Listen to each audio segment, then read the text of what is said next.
So we've just been talking about transferring dollars from TV to online.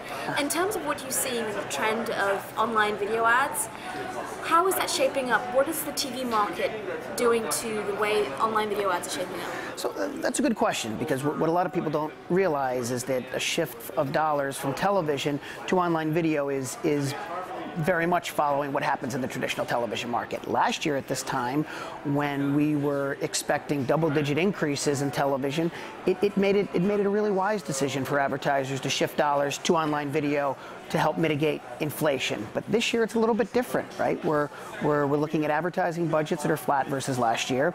We're looking at higher pricing because the audience is down. So therefore, an advertiser really needs to spend the same. They need to spend the same amount of money, and by media that costs a little bit more. Therefore, it's a little bit harder just to make that shift over to online video, particularly for advertisers that have not quite yet taken that leap of faith that a piece of video is a piece of video, whether it airs on CBS or YouTube.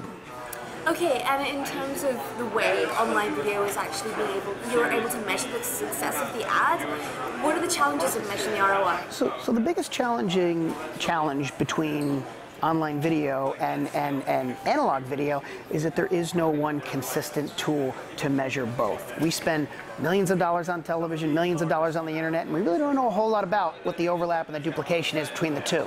By getting that piece right, it'll make it a lot easier to buy video as video and then manage accordingly.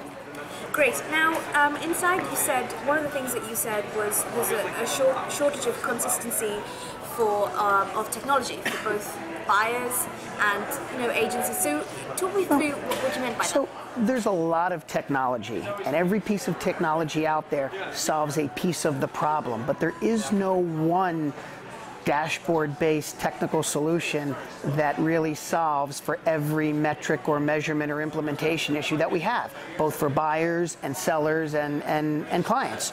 So there's a lot of good technology out there, but there's no one holistic, consistent solution as of yet. And what do you think the solution should be? I think the solution in the end of the day is going to be a combination of a lot of things, right? It's going to be a combination of a number of different tools that take feeds from a number of different data sources that allow each advertiser to execute their video buys that best suits their needs. Because don't forget, video isn't video to every advertiser. They all look at it a little bit differently. It's all planned a little bit differently. It's all measured a little bit differently. So every brand is going to need a different flavor of the overall solution, and that's really our job as the industry to help craft one solution that can then be adopted to each brand's needs. Great. And finally, talk me through a little bit about quality and how that plays into the engagement, audience engagement, and impressions and viewers. So quality's quality, right? It's easy to say this is quality, this is professionally produced. But if, again, we're going back to the initial question, and that's spending television dollars on video outside of the big screen, there's a familiarity issue, right? Advertisers are used to buying programs that they deem as quality because it passed all the necessary needs to air on television. They're a little bit skeptical when applying those same figures to a piece of video that airs outside of television. Doesn't mean it's not worth the same. It just means we have not proven it yet holistically across the board. And do you think there'll be a full shift from television dollars to online?